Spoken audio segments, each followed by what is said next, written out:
Welcome back to the virtual classroom of Cambridge School of Chemistry. Can you hear me? Sound clear? I hope all of you have printed this study pack. This is the final study pack of Unit 1, which is study pack 5, Chemistry of Alkenes. In this lesson, we'll be discussing about the reactions of alkenes, properties of alkenes, and we also got reaction mechanisms of those reactions, and then polymerization is the content of this specific chapter.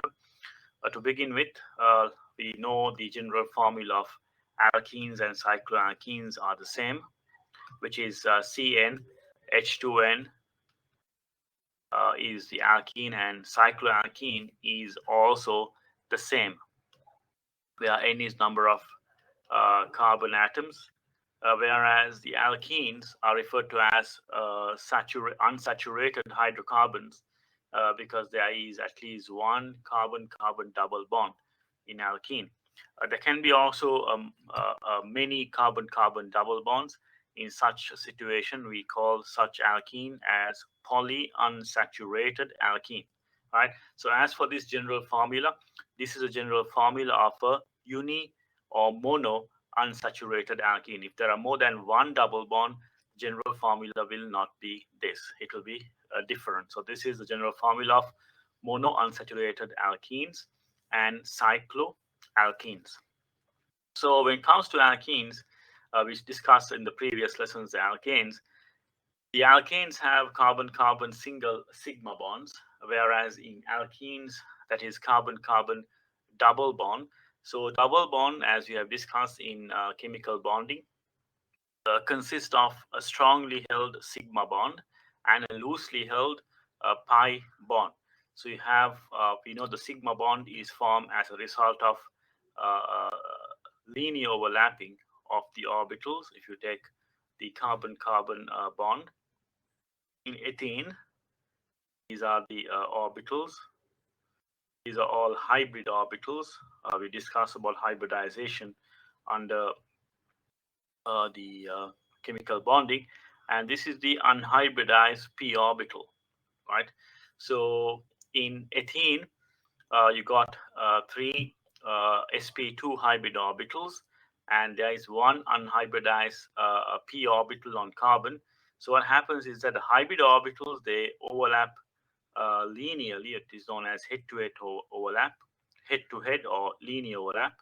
That results in the sigma bond, which is a strong bond, and the lateral overlapping of the p orbitals. This is the unhybridized p orbital that can overlap laterally, and that results in the weaker pi bond.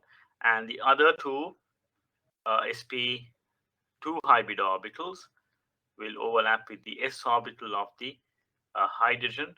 That will be a sigma bond. Discuss about this hybridization and orbital overlapping under the previous chapter. This is chapter on the chemical bonding. So this is the sigma bond,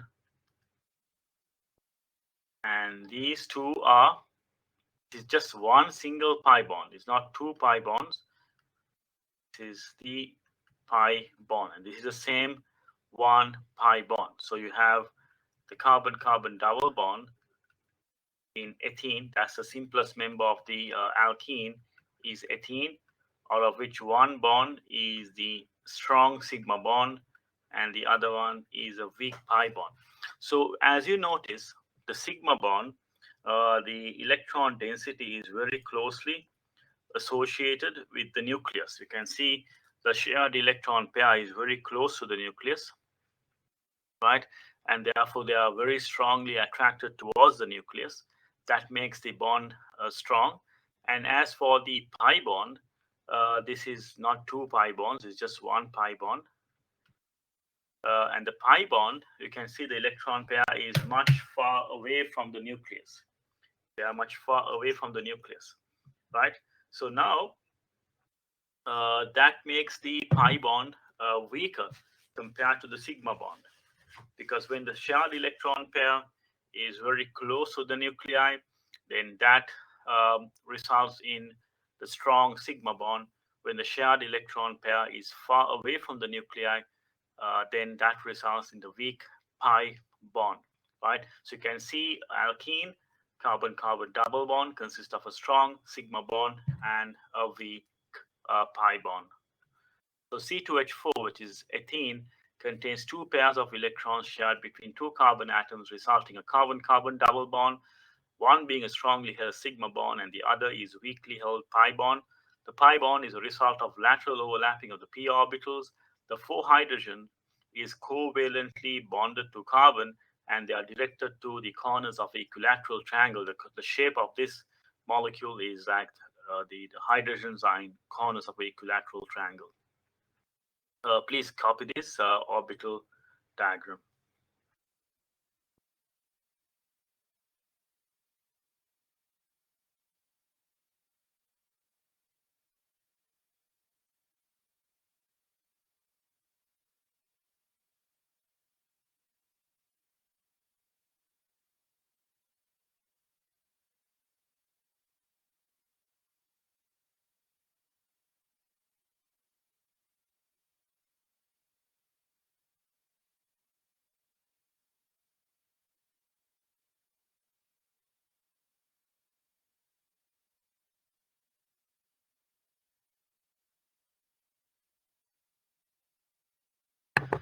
This question from Kim11, sigma bonds between, yes, carbon and hydrogen. They are all sigma bonds. They're all single bonds. The first bond, the single bond, is sigma bond.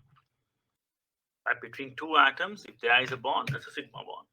If there's two bonds, then one is sigma, the other is all pi. There can't be two sigma bonds. The first bond is always sigma. As we have discussed in detail under chemical bonding, I explained there why sigma bond is strong, and if there's a triple bond, there's one sigma bond, two pi bonds. The single bond is a sigma bond, double bond, sigma bond, and a pi bond. Yeah.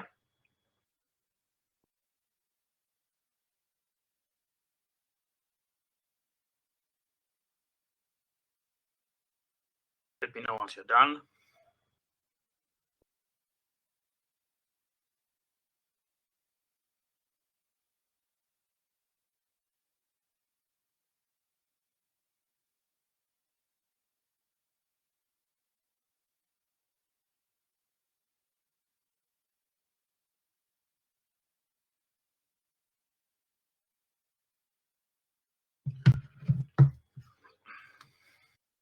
I hope all of you have copied this.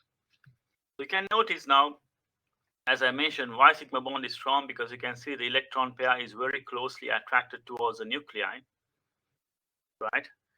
So that makes the bond very strong. As for the pi bond, you can see the electron pair is much away from the nucleus. Pi bond, the electron pair is much away from the nucleus, right? So that makes the bond weak, right? Because it's the electron pair is much away from the nucleus. It's quite weak bond. So that's why the alkenes, when the molecule has weak bonds, the weak bonds can be easily broken. Weak bonds can be easily broken compared to the strong bonds. So that's the reason why alkenes are more reactive compared to the alkanes. And that's the reason why we have more reactions in alkenes. You can see the reactions. Alkanes, we only saw combustion and substitution, but in alkenes, you have more reactions like addition reactions, addition to the combustion and substitution. The reason is why alkenes undergo addition reactions, because of this weak pi bond, right? Because the weak pi bond, which can be easily destroyed in the presence of other elements, right? There are species which attacks this molecule. For example, electrophiles. Electrophiles are electron deficient species. They are attracted to electron-rich molecules. So electrophiles will attack this molecule and destroy the alkene. So the pi bond has a high electron density and which is weaker than the sigma bond. Therefore, positively charged ions, which is electrophiles, and attack or attract the pi bond, hence undergo addition reactions. And that's the reason why alkenes are more reactive compared to the alkanes. So as for the physical properties of alkenes, it's almost same as the alkanes. Even though the chemistry is different, their physical properties are same, which means as you go down the homologous series, as the number of carbon atoms increase, their boiling and melting points increase. So the boiling and melting points increase down the homologous series. The reason for this can be explained with the help of the increased number of electrons. As you go down the homologous series, the number of electrons increase. This results in increase in the strength of the dispersion force. The dispersion force strength increases, the bonding and melting points increase. But as for when you compare with the same number of carbon atoms as to the alkanes, they say, for example, if you say C4H10 alkane and C4H8 alkene, the relevant alkane is slightly higher.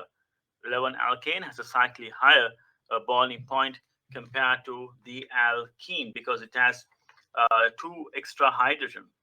Relevant alkane has two extra hydrogen, but alkene does not. I mean, alkene has two hydrogens less, whereas alkane has two hydrogens less, more. Alkane has two hydrogens more, whereas alkene has two hydrogens less, right?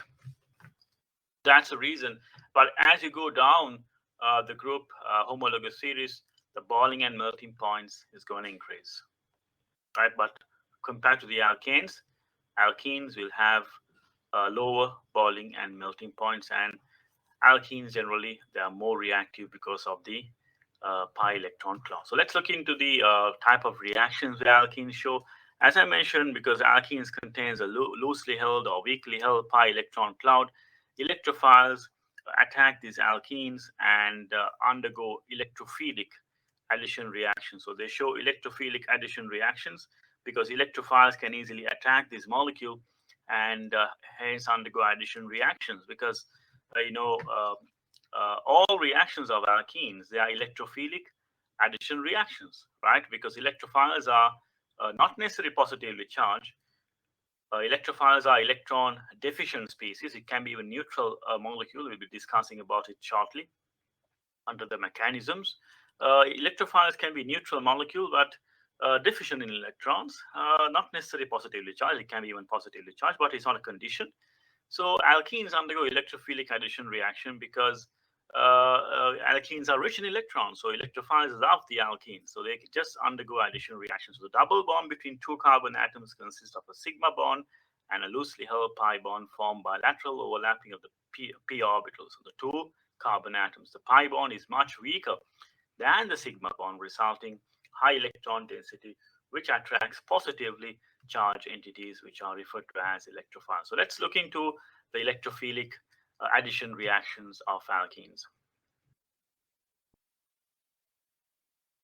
There's a question, are alkenes nucleophiles? Yes, alkenes are nucleophiles. Always electrophiles attract the nucleophiles. Alkenes are nucleus loving, right? Because alkenes are rich in electrons. But when you're classifying reactions, the reaction is classified or a mechanism is classified on the species which attacks that molecule, right? So alkenes are nucleophiles, but we don't say alkenes are nucleophilic. It doesn't undergo nucleophilic reactions because reaction is named based on what attacks the molecule. So what attacks the alkene, right? Electrophile attacks the alkene, right? Electrophiles attract the nucleophiles. Nucleophile attracts the electrophiles. Got it?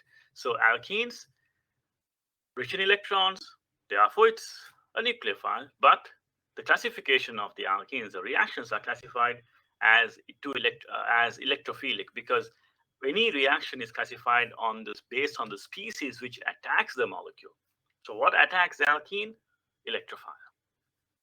So the first reaction is electrophilic addition of hydrogen to alkenes. So this is known as hydrogenation reaction. The hydrogenation is the name of the reaction. The hydrogenation is the name of the reaction. As for the type or the classification of reaction is electrophilic addition. It's electrophilic addition, right? So electrophile is added. That's why we call this as electrophilic addition. And the name of the reaction is hydrogenation because hydrogen is added. So now this is one of the important reactions, the reaction which is used to convert alkenes to alkane. Say, for example, you have an alkene, the carbon-carbon double bond. You can add hydrogen across the carbon-carbon double bond and convert that into an alkane. There are conditions for this reaction. This reaction happens, the reagent is hydrogen, and this reaction does not take place under normal conditions unless you have nickel catalyst at a temperature around 300 degrees Celsius in the presence of hydrogen. This reaction takes place, or you can use platinum catalyst at room temperature. Usually at industry, what we use is the nickel catalyst because nickel is much cheaper than the platinum, right? So nickel catalyst at 300 degrees Celsius, in presence of hydrogen, you can convert a double bond to single bond. That means you are converting unsaturated hydrocarbon into saturated hydrocarbon. In industry, this is widely used to convert the healthy vegetable oil into unhealthy margarine, right? Healthy vegetable oil into unhealthy margarine. As a question, what is P plus? I didn't write P plus anywhere. Where is that? This is PT, platinum. Platinum, right? Platinum. Okay, so the industrial application of this is the conversion of the healthy vegetable oil into unhealthy margarine, right? Because margarine is extremely unhealthy, saturated fat, clogs your arteries, and in fact, you might wonder why you need to convert a healthy one to unhealthy one. This is how things work nowadays because they look into substitutes for butter.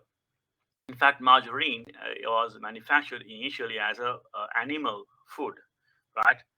Animal food, but animals rejected the margarine, and then what a lot of research and effort have been put into this, this particular invention. So what they did was they targeted the humans because, as we know, human is the only animal in the animal kingdom which eats anything and everything, right? The other animals are not like that, right? You try to give if you have a cat at home, you try to give any food it doesn't eat, but a human eats anything and everything. So they targeted this human. What they did was they took the margarine. The only way to market is to fool the human, right? So they put this vitamin A and vitamin D and say early morning have this spread, A and D spread. You'll have a nice day. Yes, of course you'll have.